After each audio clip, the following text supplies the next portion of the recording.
నామములో పెంతెకోస్తు దేవుని సంఘ సభ్యులకు అలాగనే ఫేస్బుక్ ఫ్యామిలీ అందరికీ కూడా యేసుక్రీస్తు నామములో శుభాభివందనాలు తెలియజేస్తున్నాను. హల్లెలూయా, హల్లెలూయా. We worship you lord. హల్లెలూయా. ఈ దినము శుభదినముగా, ఈ దినము దేవుని యొక్క అద్భుతమైన సంకల్పము కలిగిన దినముగా మనకి దేవుడు అనుగ్రహించాడు. హల్లెలూయా, హల్లెలూయా, హల్లెలూయా. We praise you God. హల్లెలూయా. We worship you lord. హల్లెలూయా, హల్లెలూయా, హల్లెలూయా. అందరూ కూడా ప్రార్థన చేసుకుని దేవుణ్ణి మొట్టమొదటిగా ఈ యొక్క లైవ్ సండే వర్షిప్ని ప్రారంభించుకుందాం. మహాగణుడ, మహోన్నతుడ, సర్వశక్తిమంతుడా మీకు వందనాలు. సర్వాధికారి అయిన దేవా మీకు వందనాలు. ఇదిగో తండ్రి అయ్యా, నీ ప్రియమైన వారముగా మమ్మల్ని ప్రభా, నీ బిడ్డలముగా అయ్యా నువ్వు ఏర్పాటు చేసుకుని అయ్యా నీ దత్తపుత్రాత్మను మాకు అనుగ్రహించి మమ్మల్ని పదిలపరుచుకొని అయ్యా ఇదిగో తండ్రి మమ్మల్ని తండ్రి నిత్యము కాపాడుకుంటున్న యేసయ్యా మీకు వందనాలు, స్తుతులు, స్తోత్రములు తండ్రి. అయ్యా అపవాది అనేకమైన చిక్కులు, అనేకమైన తంత్రములు మా మీద ప్రయోగించినను ప్రభ. అయ్యా ఇదిగో తండ్రి నువ్వు కప్పిన నీతి అనే వస్త్రము ప్రభ నిత్యము మమ్మలను తండ్రి నాయన పరిశుద్ధులుగాను, నిత్యము మమ్మలను ప్రభ ఇదిగో నిష్కలంకముగాను మమ్మలను ప్రభ బ్రతికిస్తూ ఉంది. మీకు వందనాలు, స్తుతులు, స్తోత్రములు తండ్రి. అయ్యా ఇదిగో ప్రభ నైనా పరిశుద్ధాత్మదేవా ఇదిగో ఈ యొక్క ఆరాధన అంతయు ఆది నుండి అంతము వరకు నీ నామము జయప్రదమును జరిగించుకునండి నాయన. కేవలము నీ నామము ఇక్కడ ప్రభ మహిమపరచబడి గణపరచబడి అయ్యా నీ యొక్క ప్రభావములు ప్రభ నైనా అయ్యా ఇక్కడ నైనా హెచ్చుగా ఉండలాగున్న నైనా నీ మహిమ మేఘమును మా మీద దింపమని మిమ్మల్ని బ్రతిమాలుకుంటూ ఉన్నాం. ఇదిగో తండ్రి లైవ్ను వీక్షించడానికి వస్తున్న ప్రతి ఒక్క బిడ్డలనైనా అయ్యా మీ అరచేతులకు అప్పగిస్తూ ఉన్నాము. మా సంఘ బిడ్డలందరినీ అలాగే ప్రభ మా స్నేహితులను, బంధువులను, మిత్రులను ప్రభ అయ్యా ఇదిగో తండ్రి నాయన నీ హస్తములకు, నీ అధికారములకు అప్పగిస్తూ ఉన్నాము. ఎటువంటి తెగులు, ఎటువంటి రోగము, ఎటువంటి ప్రభ శ్రమ, ఎటువంటి కరువు వారి గృహముల్లోనికి వెళ్ళకున్నట్టు ప్రభ అయ్యా నీ సజీవమైన ప్రభ అయ్యా నీ నిర్మలమైన మనసులను దయచేసి ప్రభ నీ అద్వితీయమైన కృపలోనికి నడిపించండి. అయ్యా నీ సురక్షితమైన హస్తాల్లో నిండుగా వారిని ప్రభ నైనా దీవించి ఆశీర్వదించమని యేసు నామములో అడిగి వేడుకొని పొందుకొని ఉన్నాము తండ్రి. ఆమేన్, ఆమేన్. హల్లెలూయా, హల్లెలూయా. We worship you lord. హల్లెలూయా, హల్లెలూయా. నా కలవరములన్నీ కారుబారుగా చేసినావు, నా కన్నీళ్లు నీ పుట్టిలో దాచి కవిలలో రాసినావు. హల్లెలూయా,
ఉన్నావయ్యా. నువ్వు ఒక్క క్షణము మమ్మల్ని విడిచిపెట్టినా నేనేమైపోతానో తెలియదు ప్రభా. హల్లెలూయా. ఒక్క క్షణమైనా నన్ను వీడినా నేనేమవుదునో తెలియదయ్యా. ఒక్క క్షణమైనా నన్ను వీడినా నేనేమవుదునో తెలియదయ్యా. ప్రభు నీ తోడు నీ నీడలో చున్నాను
అవునయ్యా, నీ ఆశ్రయమై ఉన్న మందలో మేము ప్రభా అయ్యా ఈరోజు తండ్రి బ్రతుకుచున్నాము ప్రభా. మీకు వందనాలు. హల్లెలూయా, హల్లెలూయా, హల్లెలూయా.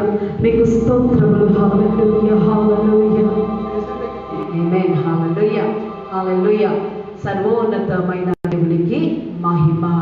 నేను నిత్యము పరిశుద్ధుడు పరిశుద్ధుడు పరిశుద్ధుడని వేవేల నోళ్లతో కెరూబులతోను శరూబులతోను స్తుతింపబడుతున్న గొప్ప నామము మన దేవుని నామము. హల్లెలూయా, హల్లెలూయా. ఈ రోజునండి పరిశుద్ధాత్మ దేవుడు మాట్లాడుతూ ఉన్నాడు. నేను ఇక్కడికి వస్తూ ఉండగా, నేను ఈ స్థలములకు వస్తూ ఉండగా దేవుడు నాతో మాట్లాడుతూ ఉన్నాడు. ఈ రోజున కొండల తట్టు నా కనులెత్తుచున్నాను, నాకు సహాయము ఎక్కడి నుండి వచ్చును అని దావీదు భక్తుడు ఒక మాట అంటున్నాడు.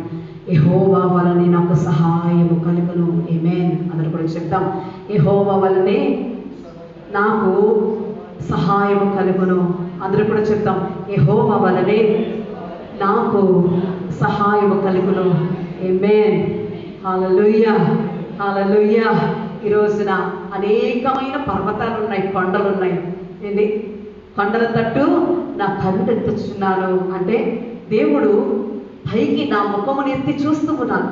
ఆయన సర్వ సృష్టికి ఆధారభూతుడు. అటువంటి ఆధారభూతుడైన దేవుడు ఇదిగో పైనున్న స్థలముల్లో ఉండేవాడు కాబట్టి నేను పైకి ఎత్తి చూస్తున్నాను. అయితే ఎక్కడ నుండి నా సహాయం వచ్చును అంటే ఆ కొండల నుంచి కాదు, ఆ మెట్టల నుంచి కాదు, లేకపోతే ఈ సృష్టిలో ఉన్న ఎటువంటి సృష్టి నుంచి కాదు, కానీ ఎవరి వలన కలుగుతుంది అంటే దేవుని వలన కలుగుతుంది. సృష్టికర్త అయిన దేవుని వలన కలుగుతుంది. ఏంటి? మనిషి సృష్టించుకున్న వాటినే ఏం చేస్తున్నారంట? మూర్ఖత్వముతో, లేకపోతే ఏంటి మూర్ఖులారా ఎంతకాలమని మీరు ఇలాగునా ఏంటి అబద్ధమైన వాటినే మీరు వెతుకుదురు అంటున్నాడు దేవుడు. అబద్ధమైన వాటిని, లేకపోతే కనబడే వాటిని వెతుకుతారు ఎందుకు? హల్లెలూయా, హల్లెలూయా. పరిశుద్ధాత్మ దేవా మీకు స్తుతులు. హల్లెలూయా. ఈ రోజున కరోనా వైరస్ కళ్ళకు కనబడట్లేదు అంటున్నారు. ఏంటి? కళ్ళకు కనబడకుండా ఏం చేస్తుందంట? మరణ భయం కలిగిస్తుందంట, లేకపోతే మరణము యొక్క మృతంగమును మోగించేస్తుందంట. అయితే ఎవరికి కనబడని దేవుడు కూడా ఉన్నాడండి. ఆయన దేనిని కూడా భయపడడు, అన్నిటి మీద అధికారము కలిగిన దేవుడు. హల్లెలూయా, హల్లెలూయా. సమస్తమైన అధికారము ఆయన చేతిలో ఉంది. హల్లెలూయా. ఏంటి? అందరికీ ఎవరికి అసాధ్యములైనవన్నీ ఆయనకి సాధ్యమై ఉన్నవి అని దేవుని వాక్యము చెప్పుచున్నది. హల్లెలూయా. మీకు వందనాలు, స్తుతులు, స్తోత్రములు తండ్రి. హల్లెలూయా, హల్లెలూయా. సమస్తమును ఆయనకి సాధ్యములై ఉన్నవి. హల్లెలూయా, హల్లెలూయా. ఇక్కడ చూడండి, మనం చూస్తే అరరాతు కొండ ఉంది బైబిల్లో. అరరాతు కొండ ఉంది. ఇంకా ఏంటి? మోరియా పర్వతాల గురించి చెప్పుకున్నాయి. సీనాయి పర్వతం గురించి విన్నాం. ఇంకా కర్మేలు పర్వతం గురించి విన్నాం. ఎక్కడో ఆ పూజారులు ఉంటారు కదండి, లేకపోతే ఆ భక్తులు ఉంటారు కదా, వారందరినీ తీసుకొచ్చి ఇదిగో 800 మంది వచ్చారట. కానీ అక్కడ ఒక్కడే ఉండి ఏం చేశాడు? దేవుడిని అడిగాడు, నిజమైన దేవ, వీరు వారి ముఖములను త్రిప్పునట్లు ఏమంటున్నాడు? ఆ బయలు దేవత యొక్క ఆ జనాంగమునంతటిని, ఆ జనాంగమునంతటి ఎదుట నువ్వు కార్యము చేయి.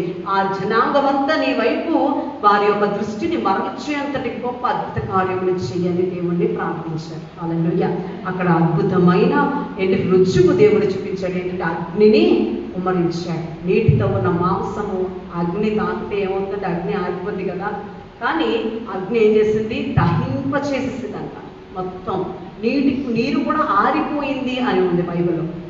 సరే, ఈ రోజున ఆ నీరు లాగా ఏమైనా మన జీవితంలో ఉండిపోతే, అంటే సాధ్యము కానివి ఏమైనా ఉండిపోతే ఆయన సాధ్యపరచగలరు. హల్లెలూయా, హల్లెలూయా, హల్లెలూయా. మీకు వందనాలు కృప. ఇదిగోండి హెర్మేలు పర్వతము ఉంది, ఇది ఒలీవల కొండ ఉంది. యేసయ్య ఏంటి? గెత్సేమని తోటలో యేసయ్య ప్రార్థించిన కొండ ఉంది. ఇలాంటి ఎన్నో కొండలు ఉన్నాయి. అయితే ఇప్పుడు అంటున్నాడు దావీదు భక్తుడు ఒక మాట అంటున్నాడు, కొండల తట్టు నా కనులెత్తుచున్నాను, నాకు సహాయము ఎక్కడి నుండి వచ్చును? యెహోవా వలనే నాకు సహాయం కలుగును. హల్లెలూయా, హల్లెలూయా. బలము తెచ్చుకున్న వారే ఉండవలెను. ఏమంటున్నాడు? బలము తెచ్చుకున్న వారే ఉండవలెను. బలము ఎక్కడి నుండి రావాలి? అది యెహోవా వలనే మనకి బలము రావాలి. హల్లెలూయా, హల్లెలూయా, హల్లెలూయా. చూడండి, దేవుడు మనకు ఆశ్రయ దుర్గమునై ఉన్నాడు. అందులోనికి ఎవరైతే ప్రవేశిస్తారో వాళ్ళందరూ కూడా సురక్షితంగా ఉంటారు. హల్లెలూయా. ఈ రోజున అటువంటి దుర్గములో మనం ఉండాలి, అటువంటి కాపుదలలో మనం ఉండాలి. హల్లెలూయా, హల్లెలూయా. యెహోవా నామము ఏమంటున్నాడు? బలమైన దుర్గము. ఆ బలమైన దుర్గములోనికి మనం ఎప్పుడైతే ప్రవేశిస్తామో ఆయన సంరక్షించుకుంటాడు, ఆయన కాపుదలను ఇస్తాడు. హల్లెలూయా, హల్లెలూయా, హల్లెలూయా. చూడండి, ఇక్కడ ఒక వాక్యం చెప్తున్నాడు. ద్వితీయోపదేశకాండం 31వ అధ్యాయం 8వ వచనంలో మంచి మాట, నాకు ఇష్టమైన మాట. ఏమంటాడంటే, అంతటికి చెప్తాడు, భయపడకండి, దిగులు పడకండి. ఇదిగో మోషేతో పాటుగా నేను నడిచిన వాడిని, మోషేతో పాటు నిన్ను నడిచిన వాడిని, మోషేని తోడుకొని పోయినట్టు నిన్ను కూడా నేను తోడుకుని పోవుదునని మాట్లాడతాడు. హల్లెలూయా. మోషేతో వచ్చినట్లు నీతోను నేను వస్తాను. హల్లెలూయా. చూస్తారా ఎంత మంచి దేవుడు మన దేవుడు. చూడండి, ఆయన నీతిమంతులుగా మనము నీతిని అనుసరించి నడిచినట్లయితే నీతిమంతుల ప్రార్థన ఆయన ఏం చేస్తాడు చెప్పాలి? నీతిమంతుల ప్రార్థన, నీతిమంతులు మొర్ర పెట్టగా యెహోవా ఆలకించును, వారి శ్రమలన్నిటిలో నుండి వారిని రక్షించును. ఆమేన్, ఆమేన్. ఈ వాక్యం మన జీవితంలో ఆశీర్వదింపబడాలి. ఈ వాక్యం మన జీవితంలో ఫలించాలి. హల్లెలూయా, హల్లెలూయా. మీకు వందనాలు ప్రభా.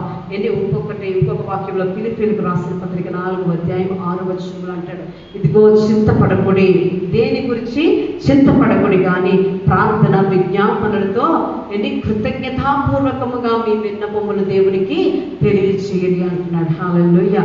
ప్రార్థన విజ్ఞాపనలతో మనము ప్రపంచ దేశముల కొరకు ప్రార్థించిన వారమే. Caste all your burdens because He cares for you. ఆయన నీ కొరకు ఏం చేస్తున్నారు? నీ భారమును మోస్తున్నారు. హల్లెలూయా, హల్లెలూయా. ఇంకా నలిగిపోతూ విరిగిపోతూ కన్నీరు కారుస్తూ ఉంటే కనుక మనము నిజముగా దేవునిలో ఎక్కడి నుంచి బలము తెచ్చుకున్న వారమై ఉండాలి? యెహోవా యందు మనము బలము తెచ్చుకున్న వారమై ఉండాలి. హల్లెలూయా. అప్పుడు మన కుటుంబం అంతా కూడా రక్షింపబడుతుంది. మన కుటుంబం అంతా కూడా దేవునిలో ఫలించడి కొమ్మగా ఉంటుంది. ఫలించగడి కొమ్మకి ఎండిపోయిన కొమ్మకి తేడా లేదండి. ఫలించడి కొమ్మ అంటే ఏం చేస్తుంది? అది బ్రతికి ఇంకొక కొన్ని ఫలాలను ఇస్తుంది, ఇంకొక కొన్ని పువ్వులు కాస్తుంది. అది బ్రతికి ఉంటుంది. మరి ఎండిపోయిన కొమ్మ ఏమవుతుందండి? అది ఏం చేస్తుంది? ఎండిపోతుందండి. దానికి జీవం ఉండదు. మరలా దాని యొక్క జీవితాన్ని పొడిగించుకోవడానికి కూడా అవకాశం ఉండదు. మరి ఫలించడి కొమ్మలుగా మనం ఉండాలి. యేసేపుడు దేవుడు ఏమనిపించాడు? ఫలించడి కొమ్మ. హల్లెలూయా, హల్లెలూయా. ఎప్పుడైతే పాపం నుండి దూరంలో పారిపోయాడో దానిని బట్టి దేవుడు ఇష్టపడి ఏమన్నాడు? ఫలించడి కొమ్మ అని అన్నాడు. హల్లెలూయా, హల్లెలూయా. చూసారా, భయం వచ్చినప్పుడు, ఆందోళన వచ్చినప్పుడు, దిగులు వచ్చినప్పుడు మనము దూరంగా పారిపోయే వాళ్ళ ఉండకూడదు. హన్నా ఎలా ప్రార్థన చేసిందండి? హన్నాని గొడ్రాలను తిట్టారు, లేకపోతే ఎంతో భయంకరమైన ఆవేదన చెందించారు. అయితే అయినప్పటికీ తను దేవుని మందిరములో విక్కరగా ఏడ్చింది, కన్నీరు కార్చింది. హల్లెలూయా, హల్లెలూయా. చూసారా, ఆ హన్నా ప్రార్థన దేవుడు ఆలకించాడు. ఆమేన్, హల్లెలూయా, హల్లెలూయా. చాలా ప్రత్యేకత పొందుకుంది ఆమె చూస్తే కనుక ఒక సవితి అయినప్పటికీ కూడా ఎన్నో ఇబ్బందులు పడింది. ఇద్దరు భార్యలు ఉన్నారు. ఎల్కాన్నా అన్న అతనికి ఇద్దరు భార్యలు. అందులో భయంకరమైన ఆవేదన చెందుతుంది. పిల్లలు లేరు. నాకు తెలిసి ఎంతో వేధిస్తూ ఉన్నారు ఆమె. అయినప్పటికీ కూడా దేవుని మీద ఆధారపడింది. ఇదిగో ఏలియా ఉన్న చోటకి ఆ మందిరంలోకి వచ్చి ప్రార్థిస్తూ ఉంటే ఏలియా అనుకోవడంట ఏదో మద్యం తాగేసి వచ్చింది, ఇలాగ ఊరికే ముగ్గిపోతుంది, ఏదోలా ప్రవర్తిస్తుంది, ఒక క్షణం ఒకలా ఉంటుంది, ఇంకో క్షణం ఇంకొకలా ఉంటుంది అని అనుకున్నాడంట. అయితే ఇంతకీ ఏంటంటే ఆమెలో ఉన్న గుండెలో ఉన్న భారమును ఏం చేస్తుందని బయట పెట్టి ఏడుస్తూ ఉంది. హల్లెలూయా. బిడ్డ పుడితే దేవునికి తీసుకొచ్చి సమర్పిస్తానండి. అందుకనే ఇదిగోండి ఏలియా వచ్చి ఇదిగో ఈ మాటలు చెప్పి తిరిగి వెళ్ళింది. వెంటనే దేవుడు ఏం చేశాడండి? తనకు బిడ్డనిచ్చాడు. హల్లెలూయా. సమూయేలుని పేరు పెట్టింది, తీసుకొచ్చి దేవుని సన్నిధిలో వదిలిపెట్టేసింది. అతన్ని పెద్ద ప్రవక్తగా దేవుడు నిలబెట్టుకున్నాడు. హల్లెలూయా, హల్లెలూయా, హల్లెలూయా, హల్లెలూయా. మన ఆపదలో మనం పారిపోయేలా ఉండకూడదు, మన కొరతల్లో మనం పారిపోయేలా ఉండకూడదు. హల్లెలూయా. చూడండి, ప్రార్థన శక్తి మనల్ని బ్రతికిస్తుంది. ప్రార్థన అనేది మన జీవితంలో మొలిచే విధముగా ఉండాలి. అంటే ఈ రోజుకి రేపటికి దానిలో మార్పు ఉండాలి. అండ్ ఎంత మొక్కే ఉంటుందా? మొక్క ఫలిస్తే ఎంతే ఉంటుందండి? ఇంత ఉండదు కదా. మొక్క రోజు రోజుకి పెరుగుతూ ఉంటుంది, దాని యొక్క జీవితాన్ని కొనసాగిస్తూ ఉంటుంది. మరి life cycle of salvation in us, మన జీవితంలో రక్షణకు ఒక లైఫ్ సైకిల్ ఉంది. మరి అది ఏమవుతుంది? అది పెరుగుతూ ఉందా, కిందకి పడిపోతూ ఉందా, ఫ్లక్చువేట్ అయిపోతూ ఉందా, ఎలా ఉంది ఆ గ్రాఫ్ అనేది మనం చూసుకోవాలి. హల్లెలూయా, హల్లెలూయా. హృదయ వాంఛను తీర్చాడు దేవుడు.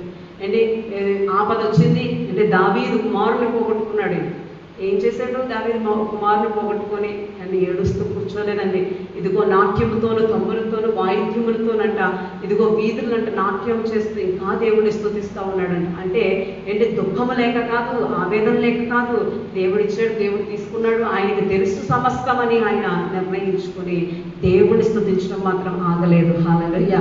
అందుకనే చూడండి, అంత అంధకారం భయంకరమైన సమయాల్లో కూడా అతను దేవుడిని అంటిపెట్టుకునే ఉన్నాడు. అంటే నా కన్నీటితో నా పరుపు ఏం చేస్తుంది అన్నాడు?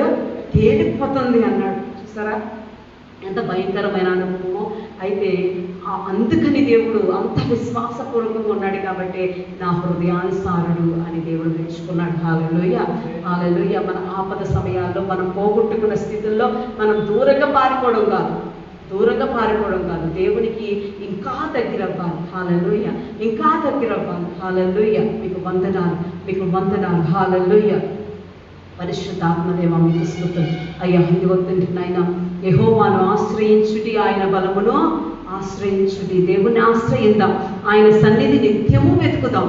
తద్వారా మనము నిత్య జీవమునకు వారసులం అవుతాం. కాబట్టి ఇక్కడున్నంత కాలము ఇది క్షయమైనది. కాబట్టి ఈ క్షయమైన దానిని మనము విడిచిపెట్టి వెళ్ళిపోతాం. కాబట్టి వీటి కోసం పోరాడొద్దు, వీటి కోసం వెతకొద్దు, వీటి కోసము మీ జీవితాన్ని వృధా చేసుకోవద్దు. కానీ నిత్య జీవమునకు వెళ్ళు మార్గమును వెతికిన ఎడలా మనము దేవునితో పాటు కూర్చుండే స్థలమును సంపాదించుకుంటాం. అందరూ కూడా కళ్ళు మూసుకోనండి.